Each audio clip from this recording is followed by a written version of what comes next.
Thionsek chante sa joie et le procureur freine son élan. Il a été relaxé hier dans l'affaire des faux billets.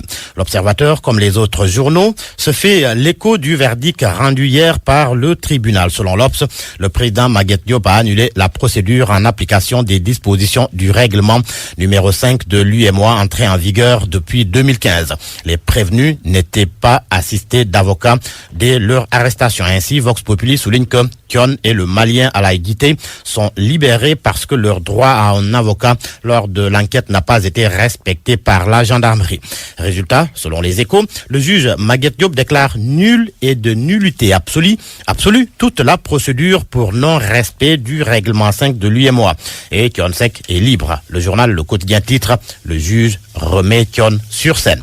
L'artiste qui déclare que la vérité a triomphé, mais le mal est déjà fait. À la première page de Vox Populi, il confie qu'un faiseur de faux billets n'aura jamais le visage que Dieu lui a donné. Thion, tout sourire, à la une du journal. Il jubile, selon mon confrère. Joie de courte durée. Et pour cause, Vox Populi et l'Observateur informent que le procureur Seydina Oumar Diallo a interjeté appel. Et dans cette affaire, les journaux, comme l'Observateur, évoquent la jurisprudence Khalifa. Selon le journal du groupe Futur Média, cette décision du tribunal passe mal si on la compare à ce qui s'est passé durant le procès de la caisse d'avance de la ville de Dakar. Le juge Lamotte et ses assesseurs, dont Maguette Diop, avaient tout bonnement rejeté cette exception relative au règlement 5 de l'UEMOA devant la cour d'appel également. Comme quoi, conclut l'Observateur, pour une même question de droit, il peut y avoir deux réponses différentes, ce qui a été rejeté pour Khalifa et accepté pour Thionsek. Ce qui fait sans doute réagir Moussatine dans Vox Populi. Il interpelle sur le cas Khalifa Ababakar Sall. En politique, l'Observateur informe que le président Sall s'engage à appliquer les conclusions qui seront issues du dialogue. Selon son directeur de cabinet politique, il est partant pour le choix d'une personnalité indépendante et consensuelle pour diriger le processus. Et cerise sur le gâteau, le chef de l'État est même disposé à mettre en œuvre les consensus issus de cet exercice important de la modernisation du modèle démocratique sénégalais. Ainsi, Vox Populi écrit que Macky Sall met la balle dans le camp de l'opposition. Mais qui pour conduire le dialogue national? Là se révèle que l'ancien président du Conseil économique et social sous Abdou Diouf, Famara Ibrahima Sagna, et l'ancien ministre et ancien médiateur de la République, Serigne Diop, sont en pôle position.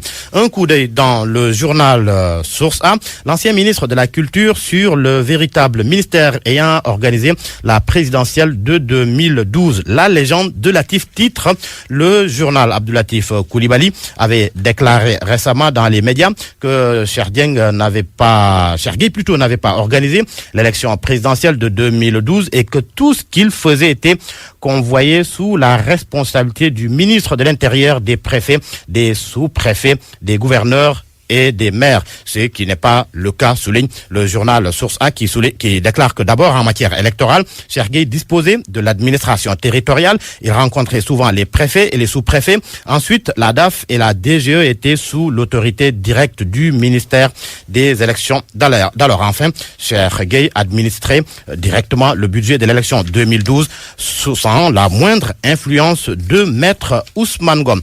Et ces propos de l'ambassadeur des États-Unis à Dakar, dans le quotidien national Le Soleil, Tulinabo Mouchingi, qui était en visite au journal Le Soleil, déclare que le Sénégal est une démocratie mature. Le peuple sénégalais et le président Macky Sall sont à féliciter.